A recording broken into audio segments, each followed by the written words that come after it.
dengan Bung M. Subhan SHMH.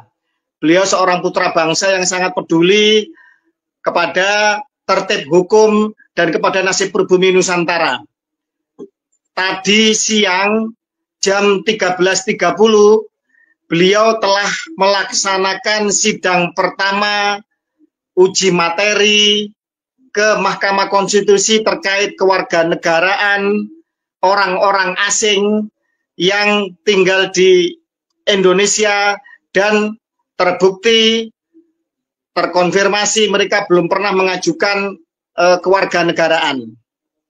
Terutama diantaranya adalah klan Ba'alwi, imigran dari Yaman yang akhir-akhir ini viral disoroti dengan berbagai macam penyimpangan, termasuk pengakuan cucu Nabi yang belum terkonfirmasi, bahkan terindikasi palsu. Mereka juga membelokkan sejarah Nusantara, mereka juga memalsukan banyak makam-makam, dan kini mereka mencoba untuk mencaplok para pahlawan bangsa, diakui sebagai bagian dari mereka. Padahal menurut sejarah mereka baru datang di Diponegoro, kurang lebih sekitar tahun 1832. Kemudian setelah itu, imigran dari Yaman ini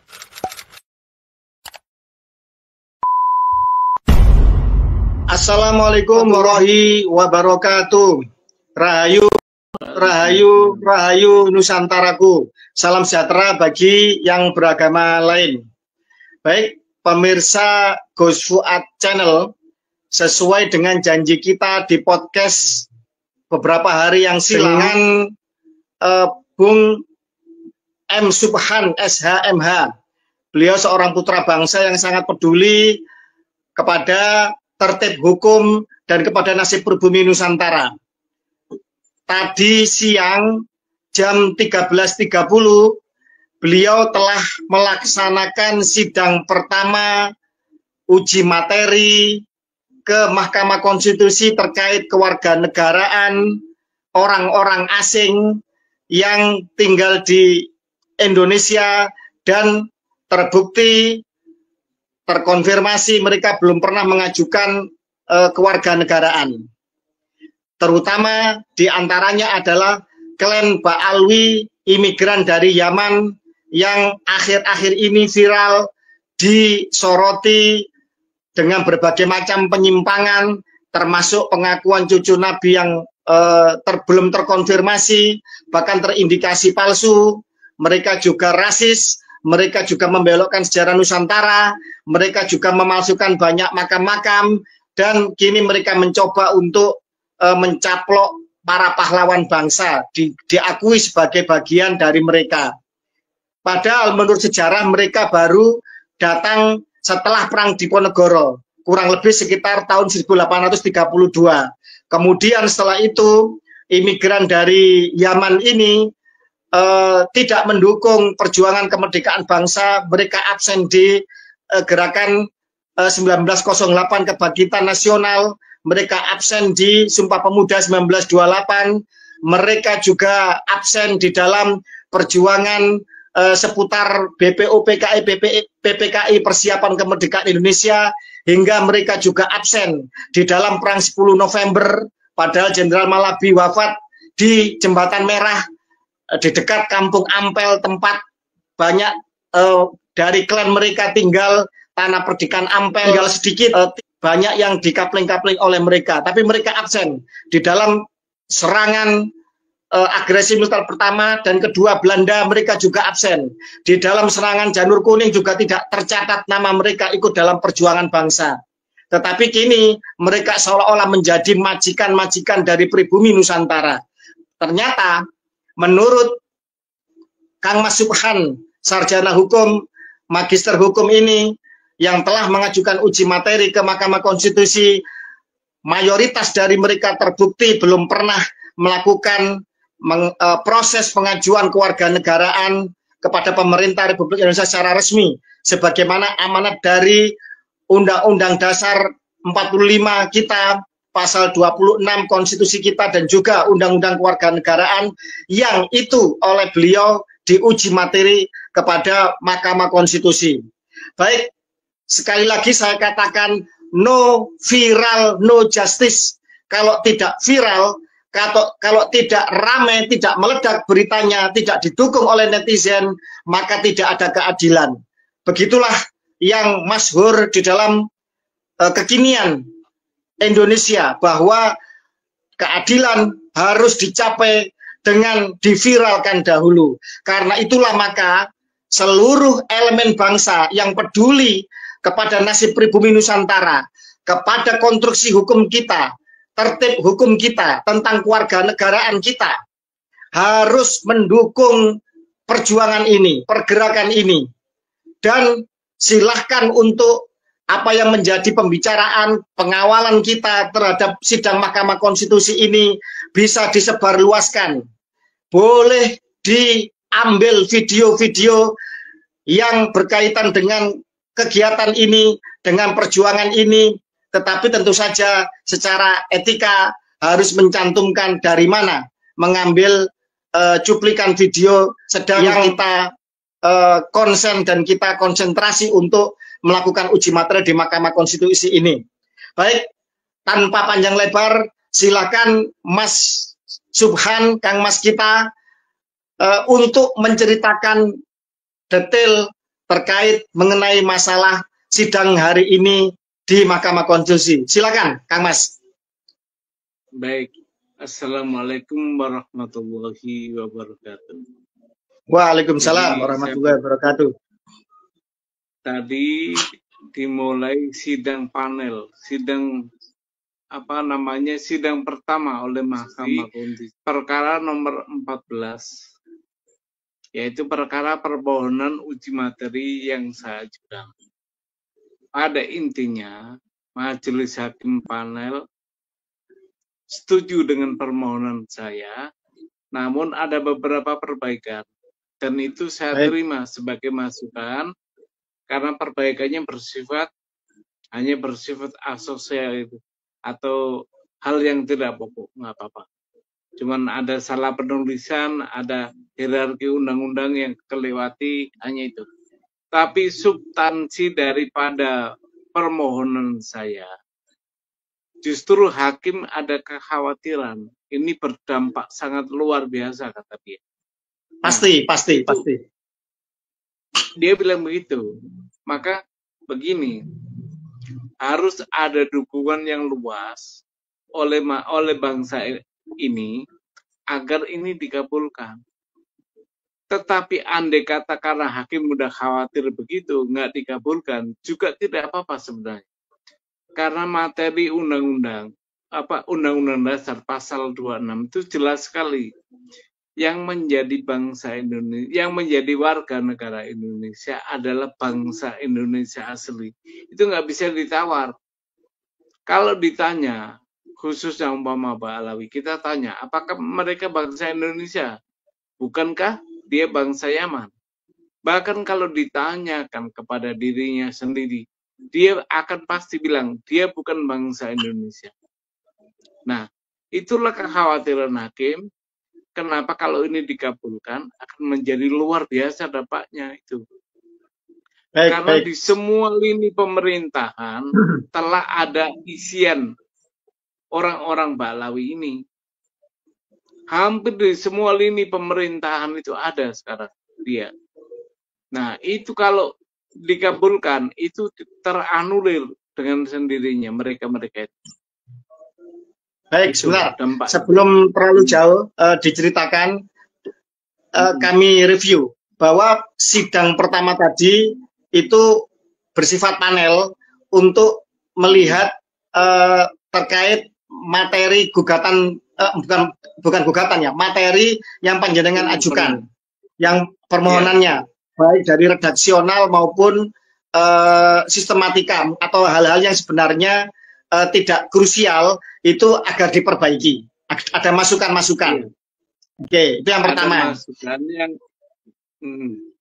Oke, itu yang pertama. Yang bersifat formal. Yang bersifat formal. Oke, tapi tidak substansial kan? tidak mengubah. Oke, siap. Terima kasih. Kemudian yang kedua, ada statement dari salah seorang majelis hakim yang menyatakan bahwa uji materi ini akan berdampak sangat luas, sangat besar apabila nanti dikabulkan. Begitu? Atau di garis bawahi? Betul. Kita nggak sebutkan nama hakimnya, nggak enak. Tapi ada dalam ruangan itu ada suara hakim begitu. Ada suara hakim yang menyatakan bahwa. Iya. Oke. Ini kalau dikabulkan, artinya dampaknya luar biasa. Dampaknya akan luar biasa, berdampak luas, berdampak yang sangat dahsyat ya di dalam kehidupan kebangsaan ini. Seandainya kemudian gugatan uji materi ini ternyata nanti dikabulkan. Jadi begitu. Oke. Tapi tadi saya keluarkan argumen. Sekarang kalau nggak diputuskan, bagaimana sistem kewarganegaraan kita? Kacau. Ada orang asing menjabat di pemerintahan. Kacau bukan itu? Tak gituin. Kacau. Pada argumentasinya itu aja. Nah, sedangkan Indonesia itu menganut azas paternal, keturunan darah dari bapak, dari laki-laki. Itu cukup jelas untuk membuktikan bahwa dia itu dari terah laki-laki, nggak ada keturunan bangsa Indonesianya. Maka dia bukan bangsa Indonesia. Harus diputus oleh hakim ini menurut saya. Tapi andai kata tidak diputus, tidak dikabulkan, juga tidak akan berubah status para orang asing ini, akan tetap menjadi warga negara asing. Karena undang-undang dasarnya bunyinya begitu. Baik, sebentar. Sebelum terlalu jauh, artinya sidang pertama ini masih peninjauan terhadap materi panjenengan, itu yang pertama. Baru sidang kedua nanti mungkin sudah mengarah kepada argumentasi hukum ya, yang harus disampaikan untuk untuk pengujian itu sendiri. Oke, begitu ya? Jadi nanti iya betul, sidang kedua masih bersifat panel. Sidang pendahuluan. Kedua, tanggal 24 nanti. Tanggal 24. Nah, 14 hari lagi, 2 minggu lagi. Itu sidangnya menerima argumentasi yang dimasukkan ke permohonan gitu. Jadi argumentasinya apa ini? Kurang, makanya saya akan tambah. Oke, baik, siap. Jadi sidang kedua nanti setelah sekarang diminta untuk ada perbaikan-perbaikan, nanti akan dilihat perbaikannya seperti apa. Jadi masih bersifat panel dulu. Oke, baik. Sebelum melangkah terlalu jauh, apakah nanti diterima atau tidak? Kalau menurut panjenengan pribadi selaku praktisi hukum, panjenengan masih optimis nggak? Kira-kira ini akan dikabulkan oleh majelis hakim? Super optimis karena tadi hanya satu hakim yang ngomong gitu. Sementara di Mahkamah Konstitusi itu ada 9 hakim. Gitu. Misalkan diterima berarti ada seandainya ada yang menolak berarti kan dissenting opinion ya istilahnya. Dissenting opinion. Pengambilan suara. Gitu. Pengambilan suara. Oke. Baik. Maka dari itu saudara-saudaraku sebangsa dan setanah air, bangsa ini sedang diuji. Bangsa ini sedang harus berintrospeksi. Dan sebagai pribumi Nusantara, pribumi Indonesia yang mayoritas, kita sedang menelaah tentang orang-orang asing, terutama dari klan-klan Arab dan lebih terutama lagi dari klan Habaib Ba'alwi yang sedang diuji materi tentang status kewarganegaraannya. Artinya, kalau dari sensus 2010, Kang Mas, itu klan Arab itu jumlahnya hanya 0,1% dari seluruh bangsa Indonesia. Kalau jumlah warga negara Indonesia pada hari ini sekitar 280 juta, berarti 0,1% itu adalah sekitar 280.000. Bila klan Ba'alwi itu separuhnya misalkan ya, maka sekitar 140 atau 150.000. Maka jangan sampai nasib pribumi Nusantara yang 99,99%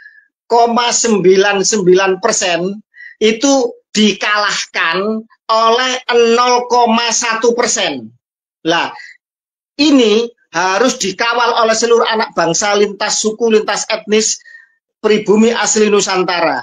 Jangan sampai nasib bangsa ini itu kemudian nanti akan dikalahkan atau akan mengalami penindasan yang berulang, sisa-sisa dari residu atau polusi dari penjajahan oleh 0,1% imigran yang didatangkan oleh kaum penjajah.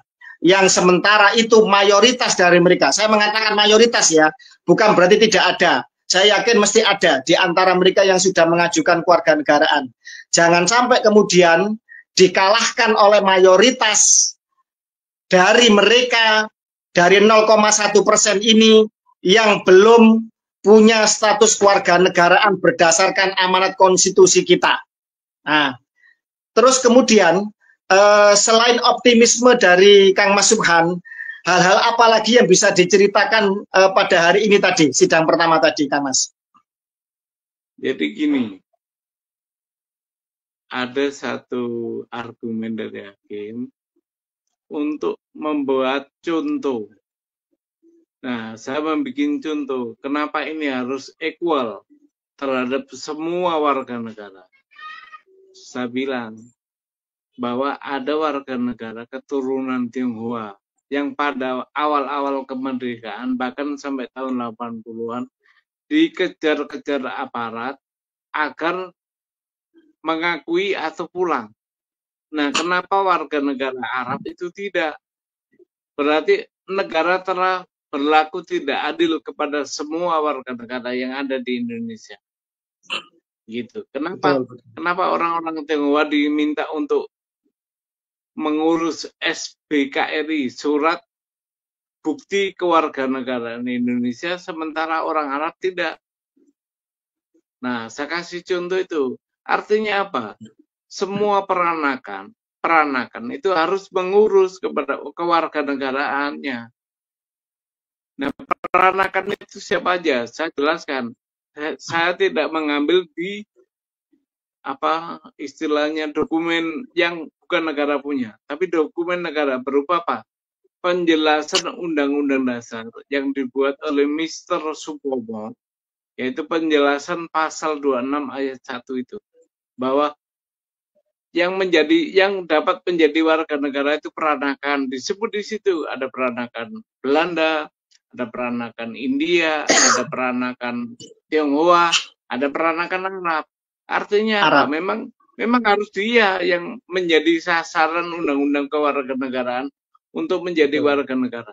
Karena gini, orang Arab ini ditunggu sejak tahun 1946 itu sudah ada undang-undang kewarganegaraan. Nah, orang-orang Arab, orang-orang peranakan terutama itu dikasih kesempatan untuk mengakui kemerdekaan atau kekuasaan negara kita. Tapi diperpanjang sampai tahun 58. Undang-Undang Kewarganegaraan nomor 62 itu juga belum mengakui itu orang-orang Arab. Tapi orang-orang warga Cina, warga Tionghoa rata-rata mengakui mengakui kemerdekaan sehingga dia mengurus sebagai warga negara Indonesia. Jadi ditunda dari tahun 47 sampai 58, itu pun orang Arab tidak peduli dengan kewarganegaraan itu, karena memang dia tidak mengakui kemerdekaan Indonesia. Dia ingin menjadi warga kelas 2 saja itu. Oke, baik. Masalahnya. Oke. Sebelum melangkah ke prejudis, prasangka bahwa mereka tidak mengakui kewarganegaraan, artinya secara real bahwa ini telah terjadi suatu diskriminasi di mana untuk warga negara peranakan Cina ternyata mereka berbondong-bondong mereka mengajukan kewarganegaraan. Itu yang pertama, patut dicatat. Bahkan ada semacam praktik untuk memaksa kalau nggak mau dipulangkan ke RRC sana, kan begitu. Atau kenapa kok urusan kenapa kok kemudian dipersulit untuk urusan usaha atau urusan apapun, kan begitu? Iya, urusan apa administrasinya dipersulit. Oke. Tapi kenapa kok kemudian pemerintah Republik Indonesia pada saat itu kok begitu permisif kepada orang-orang peranakan keturunan Arab? Kira-kira menurut panjenengan kenapa? Ya, praduga nih ya. Karena memang seagama mayoritas kita. Jadi permisif mereka. Dasar agama juga dibawa sama dia. Berarti karena apa? Berarti karena seagama, artinya karena mereka ini para imigran Arab ini yang dari Yaman ya terutama ya, itu dianggap seagama dengan pemeluk agama mayoritas yaitu Islam, sehingga mereka seolah-olah mendapatkan kelonggaran, dan kalau menurut saya bukan kelonggaran, ini pembiaran dan keteledoran sebenarnya. Kan begitu? Karena diskriminasinya ini parah ini. Kenapa Cina ditekan, yang Arab dibiarkan? Kan begitu. Lah, itu. Ini tidak boleh dibiarkan lagi. Hukum tidak boleh tumpul ke atas, tajam ke bawah. Termasuk juga tumpul kepada mayoritas, tajam kepada minoritas. Di mata hukum semuanya sama, kan begitu. Siapapun itu harus sama, kan begitu. Jadi, artinya di dalam masalah kewarganegaraan ini, kepada mereka-mereka seluruh peranakan dari etnis asing harus sama pula perlakuannya. Ini kalau kita mau menerapkan Bhinneka Tunggal Ika, mau menerapkan kesetaraan, mau menerapkan tertib hukum yang benar, kan begitu Kang Mas? Kalau menurut kami seperti itu. Negara tidak boleh memihak kepada satu karena agama. Itu bahaya. Setuju. Jadi equal kewarganegaraan itu tidak boleh dipandang dari agama. Itu akan berbahaya. Sekarang kita balik, coba ke umat Islam yang minoritas, apa bahayanya kita, Kak? Apa nggak bahaya kita? Ya. Iya. Nah, begitu sebaliknya, maka ukuran agama tidak boleh dicampur dengan hukum positif. Agama punya hukumnya sendiri, negara punya hukumnya sendiri. Dan kedua-duanya tidak bertabrakan kalau diterapkan. Setuju. Bahkan saling mengisi, itu mestinya itu. Nah, aparatur kita itu nggak punya pikiran begitu. Maka yang seagama lah yang dia terima, bahkan difasilitasi gitu. Nah, yang double minoritas kasihan. Baik, gitu. baik. Maka berasal dari situlah kita ingin pemerintah kita memandang sama semua di depan hukum warga negara. Nggak boleh pilih kasih. Itu. Oke, baik, kembali kepada optimisme panjenengan, dan kepada saya yakin para hakim Mahkamah Konstitusi masih punya hati nurani, masih punya akal sehat dan kejernihan berpikir untuk menegakkan konstitusi itu sendiri, karena mereka adalah garda terdepan untuk pengawal konstitusi. Artinya, seandainya kemudian optimisme kita berjalan bahwa uji materi panjenengan diterima, dikabulkan, maka berarti mereka-mereka yang duduk di dalam pemerintahan atau jabatan publik, jabatan politik, atau kemudian dalam hal ini sesuai dengan undang-undang agraria, bahwa ini harus ditarik dulu oleh negara. Begitu ya konsekuensinya, Kang Mas? Ini konsekuensinya sebenarnya sudah harus begitu. Tanpa ada putusan MK juga harus begitu, karena memang terbukti mereka bukan warga negara Indonesia. Cukup ditanya aja, kamu punya nggak pengesahan sebagai warga negara Indonesia? Kalau nggak punya, ya berarti orang asing. Nah, Betul. itu undang-undang sudah membatasi itu. Undang-undang dasar dan undang-undang kewarganegaraan membatasi bahwa cukup punya nggak kau pengesahan. Nah, kalau nggak punya, kan tanpa MK pun nggak apa-apa. Tapi gini loh, pemerintah kita kalau tidak ada putusan begini, itu AB mengabaikan itu semua. Nyatanya mereka yang terbukti orang asing bisa menjadi calon presiden loh. Itu puncak untungnya nggak kecolongan tuh. Iya betul, puncak ketololan ya. Keteledoran dan ketololan. Artinya gini, sebenarnya tanpa langkah hukum uji materi ini, sebenarnya baik dari konstitusi maupun perundangan di bawahnya, ini sebenarnya secara otomatis mereka ini sebenarnya telah terbukti nyata-nyata dan sah bukan warga negara Indonesia sebenarnya, kan begitu. Cuma betul. Cuma diperlukan langkah-langkah hukum untuk kemudian bisa menegaskan dan membuat melek semua mata anak bangsa kita ini, kan begitu. Misalkan gini Kang Mas. Misalkan gini, ada seorang Habib misalkan punya tanah atau aset atau SHM. Panjenengan berani untuk menggugat bahwa dia tidak berhak atau gugur kepemilikannya. Iya, akan saya buktikan itu di pengadilan kalau ada. Bahwa apa yang dia miliki hak atas tanah SHM itu harus gugur. Gampang aja itu nanti kalau di pengadilan, buktikan bahwa kamu adalah warga negara Indonesia. Nah, muncul itu bukti. Karena gini, ini beda dengan pergulatan soal nasab. Kalau warga negara ini masih kontemporer, masih kekinian, masih bisa dijangkau, masih banyak yang hidup, undang-undangnya masih berlaku. Jadi kalau nasab itu udah puluhan ribuan tahun, jadi bisa berkelit. Tapi kalau ini nggak bisa berkelit mereka. Betul. Kenapa? Nenek moyangnya baru berketurunan baru 3 generasi paling ya 4 telah generasi. Bahkan ada yang generasi awal mungkin. Ya. Nah, baik. Undang-undang kita masih berlaku. Saya sepakat itu. Artinya gini, ketika mereka, saya dalam tanda kutip ya, klaim Mbak Alwi yang mengaku cucu Nabi ini, itu dipertanyakan nasabnya, perdebatannya adalah perdebatan yang panjang dari kitab yang seribu tahun lebih, kan begitu.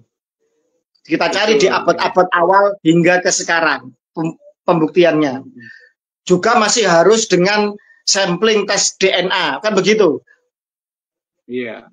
Orang Arab bagaimana, yang kemudian keturunan Ismail bagaimana, keturunan Ishak bagaimana, orang Quraisy bagaimana, Hasan Hussein bagaimana. Artinya butuh pembuktian yang harus komprehensif dan begitu luas cakupannya.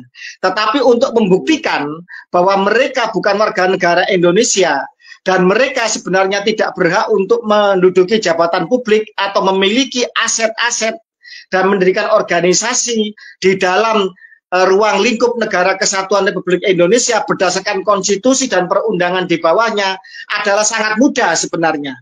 Karena mereka baru datang sekitar 3-4 generasi di Nusantara. Begitu, maksud panjenengan. Iya. Gini, batasan kita adalah kemerdekaan. Waktu merdeka, dia menjadi warga negara mana? Kalau dia menjadi jadi orang asing, bukan warga negara Indonesia, maka dia harus mengurus pengesahan sebagai warga negara. Nah, itu masih kejangkau. Nenek kita, kakek kita masih hidup itu, masih menyaksikan itu. Jadi gini, saya tegaskan lagi, tanpa putusan MK, mereka orang-orang bangsa lain yang tidak memiliki pengesahan sebagai WNI dan ikut dalam pemerintahan itu gampang membuktikan. Cukup kita tanya aja, adakah pengesahan?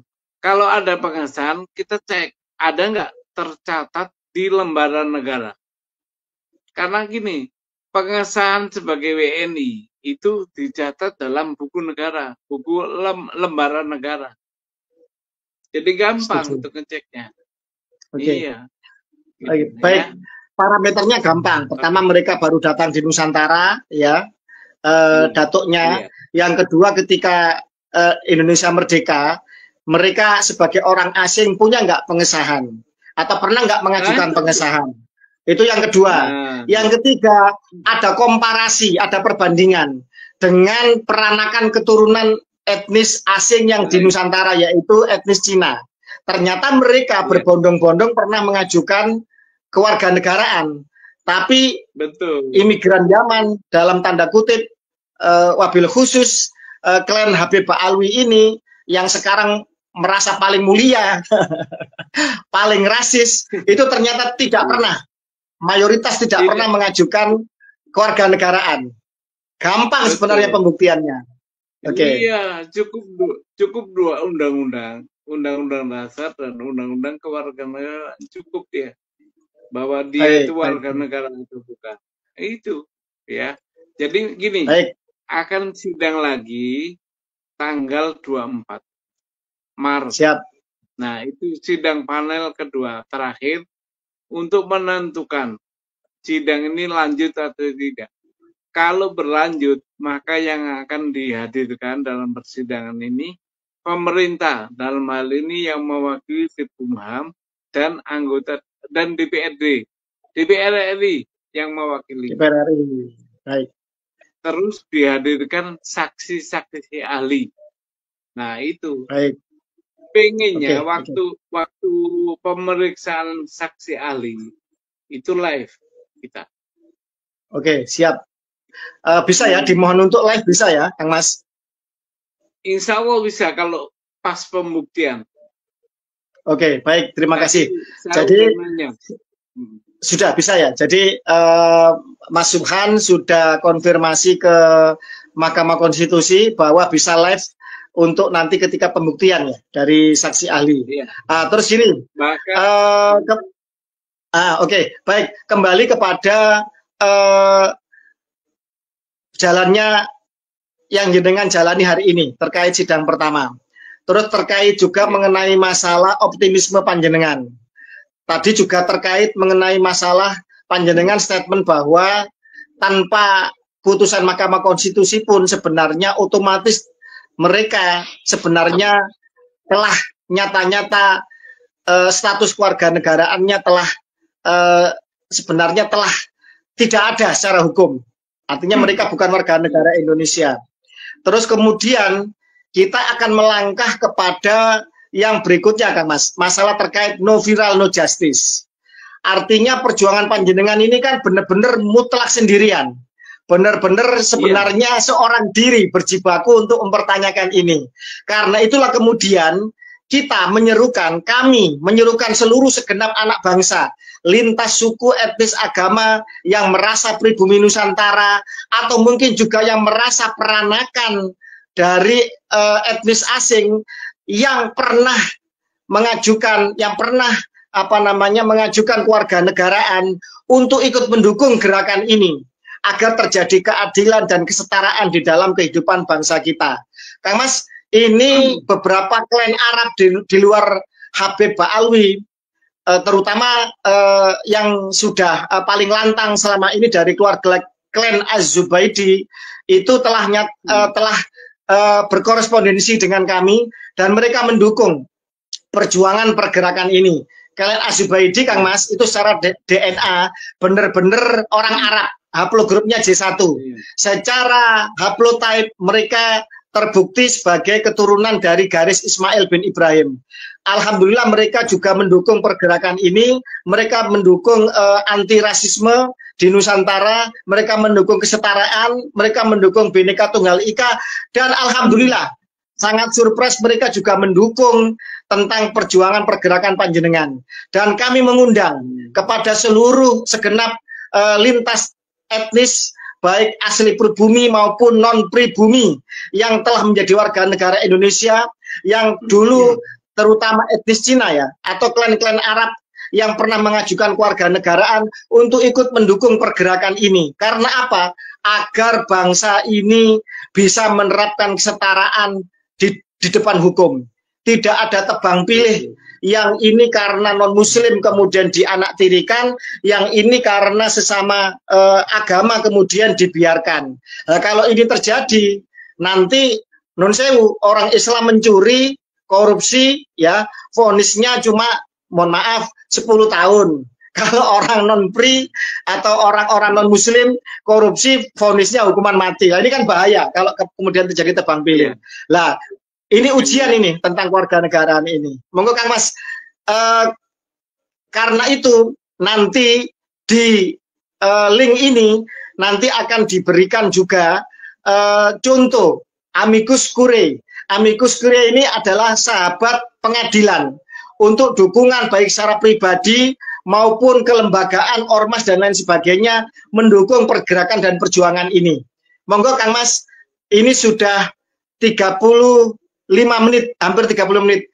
Saya mohon closing statement dan boleh mohon dukungan, boleh mohon doa, boleh statement panjenengan apapun, boleh. Silakan closing statement, silakan. Begini kawan-kawan sahabatku sekalian, saya berjuang ini demi bangsa dan negara. Jadi saya mohon dukungannya yang diwujudkan dengan amicus curiae. Jadi dengan surat namanya sahabat pengadilan. Cukup itu.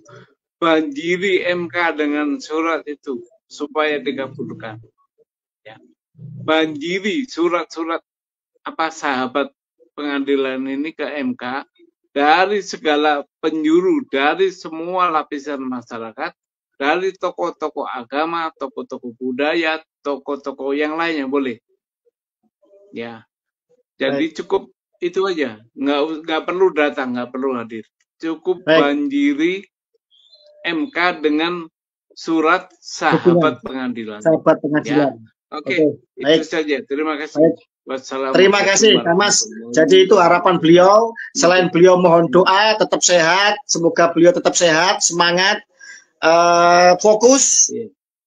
Bulan puasa semoga semakin menambah semangat dan kesehatan beliau. Saya yakin.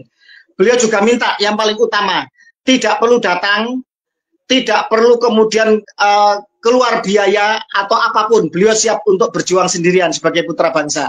Cukup banjiri Mahkamah Konstitusi dengan amicus curiae. Itu sebuah surat untuk mendukung perjuangan pergerakan beliau sebagai sahabat pengadilan. Banjiri MK, ratusan ribu mungkin jutaan ekslempar surat untuk mendukung perjuangan dan pergerakan beliau. Sebagai bukti bahwa anak bangsa Indonesia menghendaki kesetaraan di depan hukum, menghendaki tegaknya Bhinneka Tunggal Ika, dan menghendaki bahwa tertib hukum tentang kewarganegaraan dijalankan sebaik-baiknya, agar bangsa ini tidak sampai dan tidak akan pernah dipimpin oleh orang asing, agar jangan sampai bumi, air, udara, dan kekayaan yang ada di dalam bumi Indonesia itu dikuasai oleh orang asing, tetapi semuanya benar-benar dikuasai oleh warga negara Indonesia, dikelola oleh negara untuk kemakmuran sebesar-besarnya pribumi atau warga negara Indonesia. Terima kasih. Salam Pancasila. Merdeka, merdeka, merdeka. Wassalamualaikum warahmatullahi wabarakatuh. Rahayu, rahayu Nusantaraku. Dengan Habib Lutfi bin Yahya, Hadi Zainal Abidin, Habib Abu Bakar Al-Habsyi, menjadi anggota DPR RI periode 2024 sampai 2029. Terakhir Raffi Ahmad, utusan khusus Presiden bidang pembinaan generasi muda dan berkejar. Orang-orang yang saya sebut terakhir ini adalah orang yang tidak memiliki penghasilan